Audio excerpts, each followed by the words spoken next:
ในឆ្នាំ2024រលកកម្ដៅនិងគ្រោះរាំងស្ងួតបានអូសបន្លាយបង្កឲ្យទិន្នផលមានការធ្លាក់ចុះរហូតដល់ 80% លើចម្ការមួយចំនួន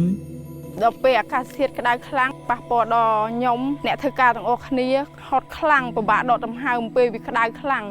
ចំការម្រេចរបស់ខ្ញុំជួបបញ្ហាស្វិតតាំងពីតម្លើងប្រព័ន្ធស្រោចស្រពសូឡាមកលេងភ័យពីក្តៅហើយជួយសំចៃចំណាយហើយនឹងជួយសំចៃកម្លាំងមនុស្សប្រាក់ចំណូលក៏បានកើនច្រើនជាងមុនមានអារម្មណ៍ថារំភើបសប្បាយចិត្តប្រព័ន្ធនេះជួយបន្ថយកម្ដៅសីតុណ្ហភាពដោយប្រើប្រាស់បច្ចេកវិទ្យាផ្សែងទឹកនិងស្រោចស្រពតាមដំណក់ទឹកដោយស្វ័យប្រវត្តិដែលជួយសន្សំសំចៃទឹកនិងបង្កើនទិន្នផល